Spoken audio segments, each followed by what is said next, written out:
Yo nací en Aguadilla, en el 8 de mayo de 1931.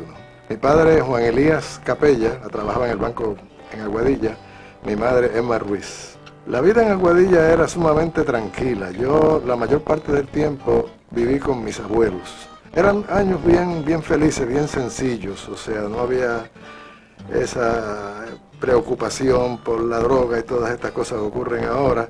No teníamos tantas diversiones, pero lo mío era jugar béisbol y yo con eso me daba y me sobraba. Yo fui asmático hasta la pubertad, lo cual me limitaba un tanto la participación. Pero yo seguía, aunque me dieran ataques de asma, yo seguía jugando béisbol y yo seguía participando. Siempre me gustó la medicina, pero no la medicina de la medicina general. Siempre me interesó la cirugía, me gustaba hacer cosas con las manos, yo dibujaba. Y de hecho me dicen que yo, en aquellos tiempos, entre los regalos navideños eran esos peluches, esos ositos, ¿no? Y yo los abría con un cuchillo para ver lo que tenían por dentro. Yo estuve hasta la escuela superior en Aguadilla. De ahí pasé a una institución que en aquel tiempo solamente tenía un campus, el famoso Poli, el Instituto Politécnico. Allí yo pasé posiblemente los años más felices de mi vida. No recuerdo que haya etapas en mi vida que yo pueda en retrospecto decir que disfruté más. Después de que fui al Politécnico, me gradué con mi bachillerato, había varias escuelas que yo solicité, entre ellas estaba Temple en Filadelfia. Eso sí fue un cambio, una adaptación un tanto difícil. Yo, modestia aparte, fui un estudiante bueno, nunca rompí ningún récord, pero nunca tuve que estudiar mucho.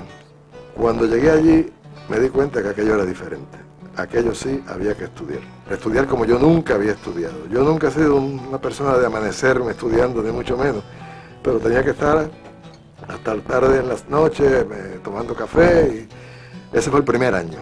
Ya el segundo año era diferente, cada año era más fácil. Para mí estudiar medicina era un paso necesario para llegar a ser cirujano. No me concebía en una consulta escribiendo recetas.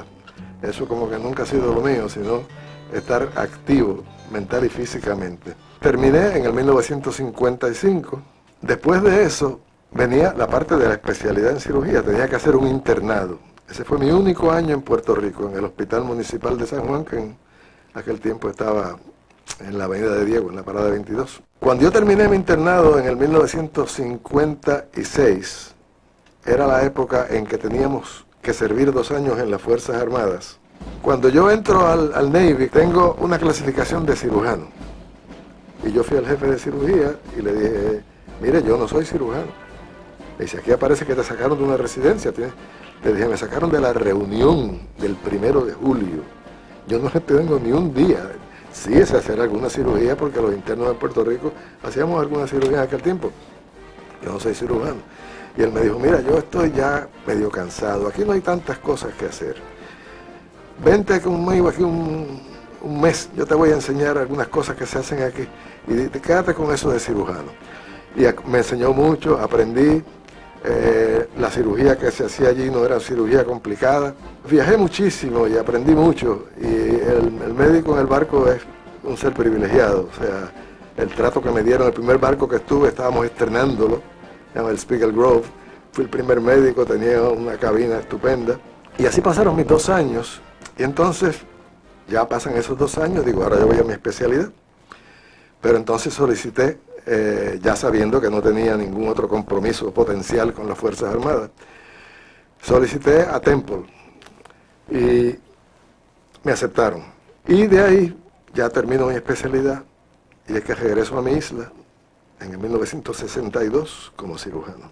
Y llego aquí y me encuentro en otro mundo completamente. Sí, el Puerto Rico aquel, en esos 5 años que habían transcurrido, uno en las Fuerzas Armadas, 6 años, 2 en Fuerzas Armadas y 4 de especialidad, había cambiado, había mejorado, especialmente las carreteras, los edificios, los condominios, todo eso había mejorado. Sin embargo, el hospital municipal donde yo fui no había mejorado tanto. Durante mis 4 años de especialidad, entre las cosas que ocurrieron es que era cuando el peligro de la bomba atómica, el alerta que había, y me enviaron a Brooke Army Hospital en Texas, en San Antonio, para un curso de cómo enfrentarse a una crisis de un ataque atómico. De cada hospital enviaban a alguien. Entre las cosas que había allí estaba el centro de quemados más conocido de Estados Unidos, en Brooke Army Hospital, donde habían revolucionado el cuidado del paciente quemado. Y yo dije, pero ¿por qué no podemos hacer eso aquí? Y me dijeron, ay, Dios. Bueno, yo conseguí que me dieran uno de los saloncitos de 6 pacientes y puse 4 camas porque no cabían para quemados. Y empezamos allí a tratar los quemados de esa manera. En eso, el hospital municipal se muda al centro médico, con muchas más facilidades. Ya entonces yo estaba más adaptado, estaba a cargo de la enseñanza de todos los residentes. Y ahí estuve hasta el 1971, estuve ahí como 8 o 9 años al principio del centro médico. La pena es que las cosas se iban deteriorando y no había mantenimiento. Y uno veía aquellas cosas tan lindas deteriorarse. Pero el avance fue tremendo, las conferencias que se daban en el anfiteatro, las facilidades, los medicamentos, el equipo quirúrgico, todo era mucho mejor. O sea, ya yo me sentía mejor porque estaba logrando cosas que no podía lograr antes.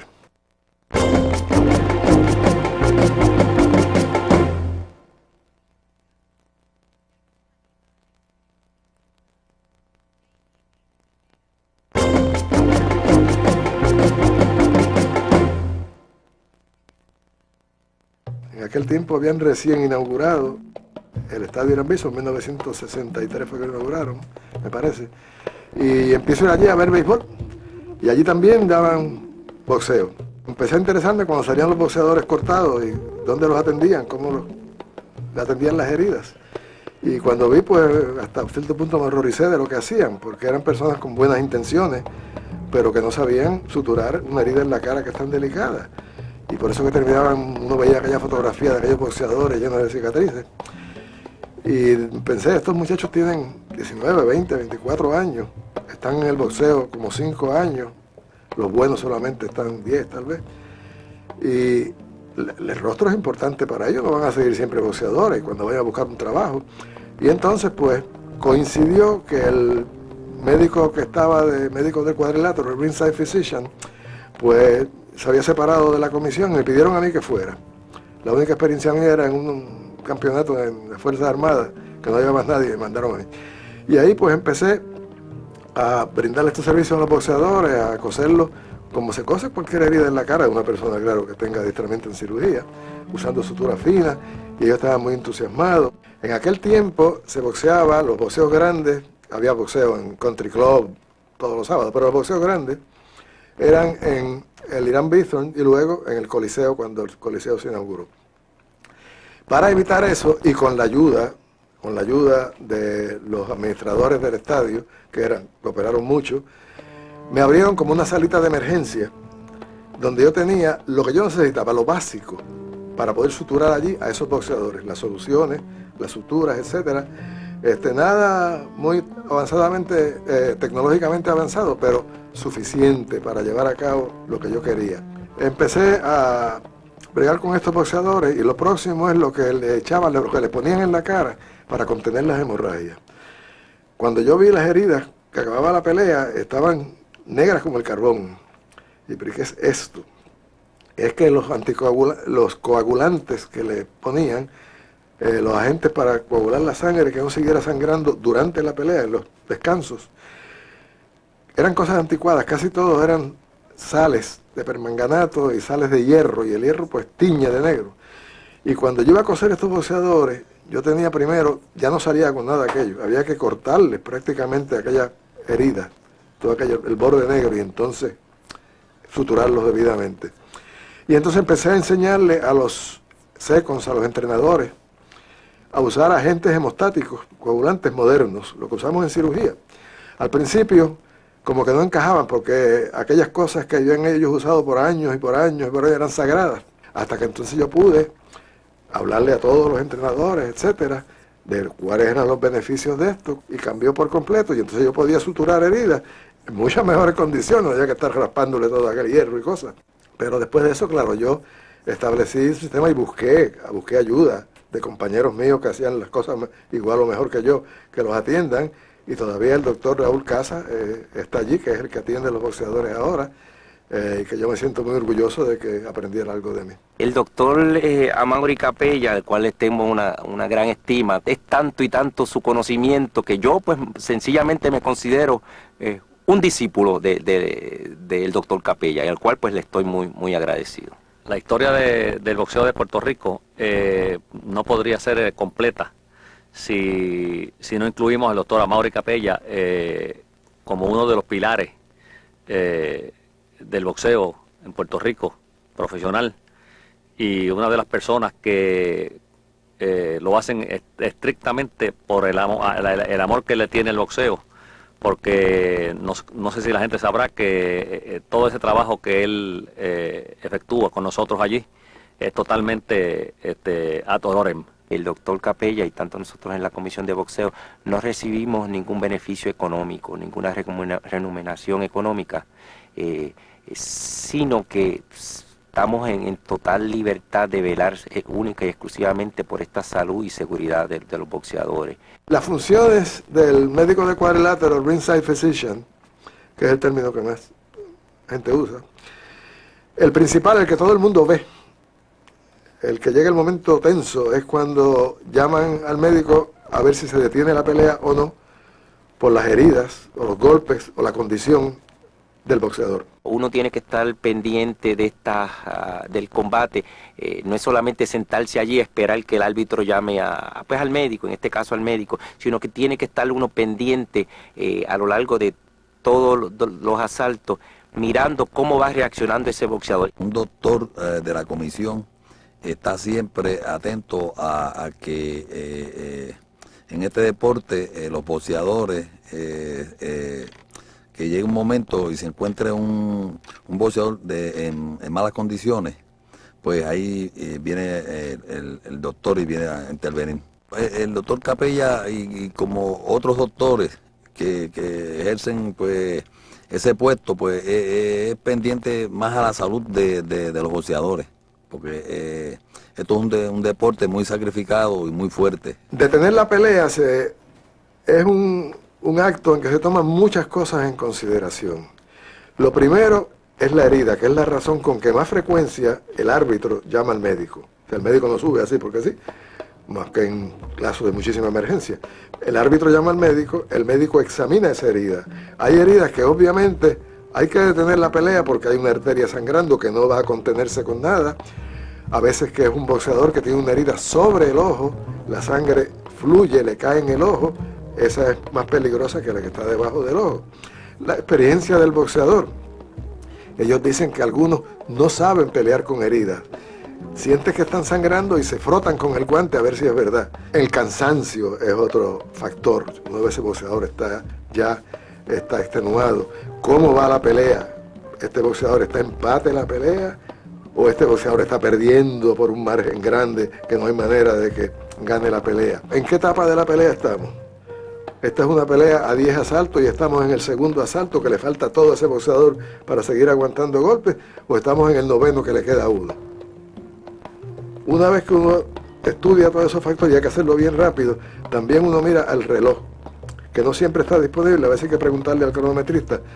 En el Gran Bison estaba en la pizarra, ¿cuánto falta para este asalto de 3 minutos? 28 segundos, él lo aguanta. Entonces uno va y le dice siempre al referee y le dice a la esquina, vamos a permitirle seguir peleando, pero si esto sigue peor, pues hay que detener la pelea para el beneficio del boxeador. A veces hay que subir al ring y decirle, pues mira, recomendarle al árbitro que sencillamente pare la pelea, en el sentido de que se está protegiendo la vida y la salud y la seguridad del boxeador, es lo primero.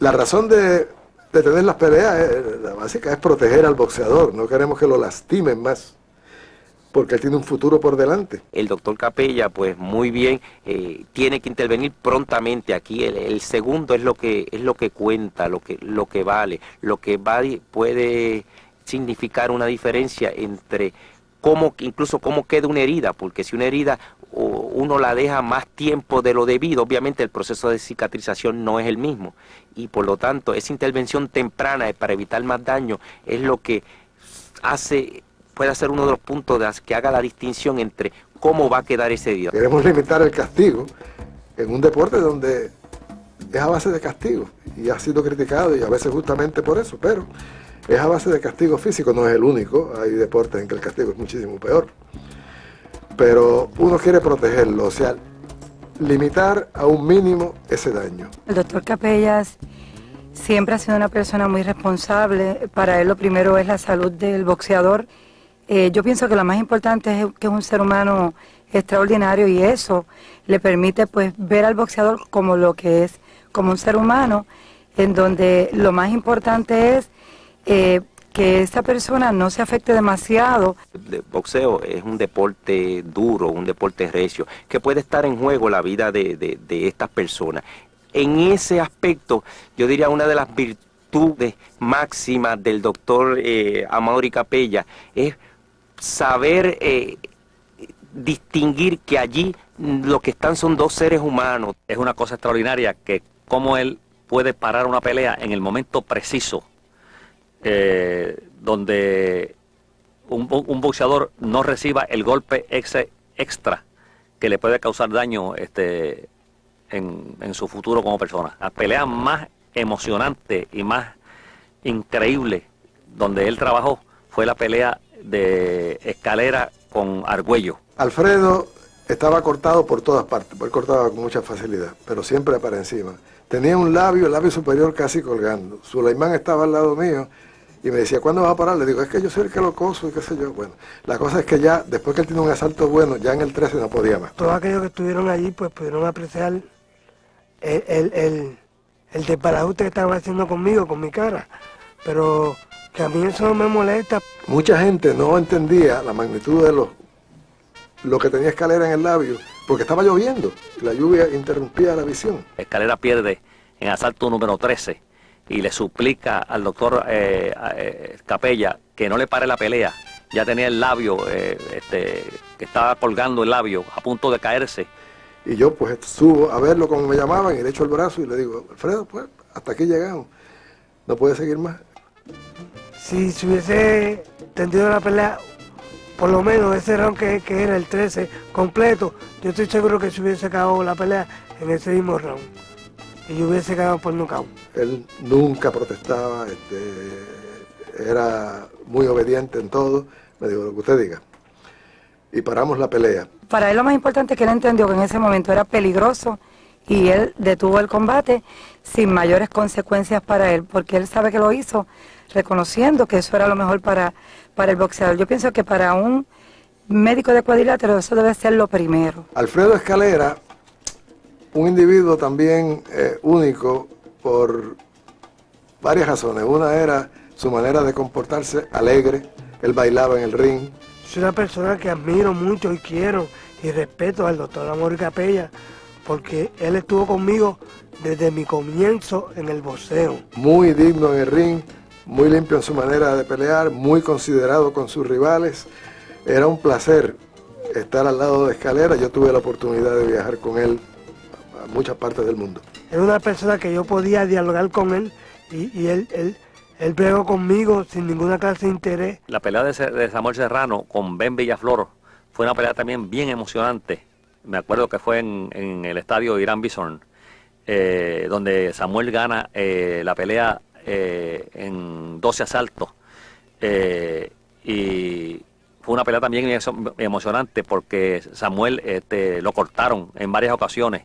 Y me acuerdo que la intervención de Capella tuvo que intervenir varias veces, pero con la suerte que nunca estimó necesario parar la pelea. Serrano fue un boxeador que no era espectacular ni tenía un estilo depurado. Era bastante rápido, fuerte, valiente.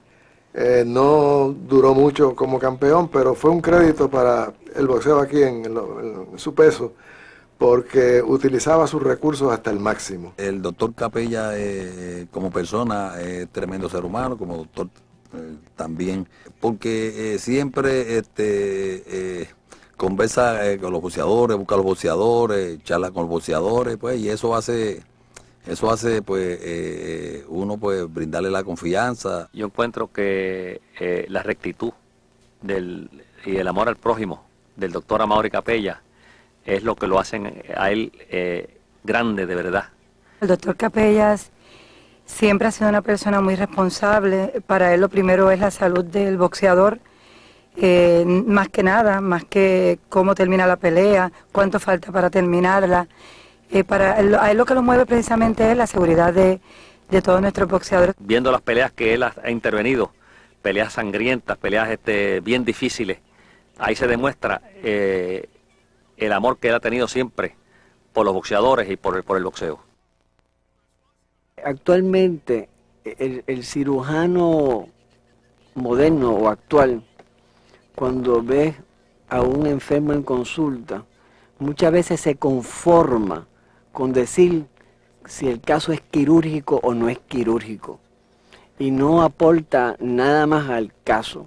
En el caso de Amaury, ese no es el caso. Le gusta resolver el problema al paciente y Amaury es muy metódico y le dedica el tiempo, suficiente tiempo al paciente para después, al hacer el examen físico, llegar a una conclusión con relación a su padecimiento. Cuando yo empecé en la medicina, lo más adelantado eran los rayos X y comenzaba, cuando terminé mi especialidad, la sonografía. Era un arte hacerle preguntas al paciente sobre sus síntomas, los detalles de cada síntoma, cuándo ocurría, cómo él lo percibía, examinarlo con las manos, palpar el vientre, mirar la garganta, palpar el cuello, coger los pulsos en las piernas.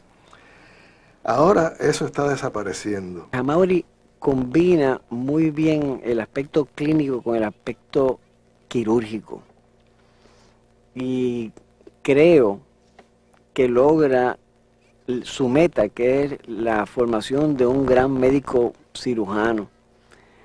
Amaury tiene un ojo clínico fabuloso. El llamado ojo clínico, sí, uno desarrolla, yo creo que algo innato, pero también lo desarrolla cuando uno hace uso de las experiencias, dónde fallé, por qué en aquel caso no diagnostiqué. Yo creo que Amaury lo que le deja a esta comunidad, su gran legado es su ejemplo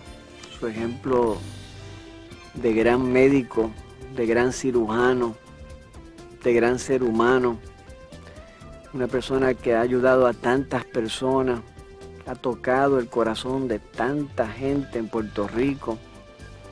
A veces a uno le preguntan por qué uno escogió tal o cual profesión. Y la verdad que al principio hay que pensar por qué. O sea, ¿qué fue lo que me estimuló a mí a eso? Yo creo que no hay nada más bonito que poder ayudar al prójimo. Yo vi tantos abusos que yo dije, y tanta gente buena. Y yo veía cómo esta gente buena ayudaba al prójimo, sin ningún interés de remuneración ni nada. Y lo que aprendí es la felicidad que uno experimenta, lo bien que uno se siente cuando uno ha podido ayudar a alguien y ve que esa persona se mejora, que esa persona triunfa, aunque no le dé las gracias, sencillamente ver la respuesta positiva en esa persona.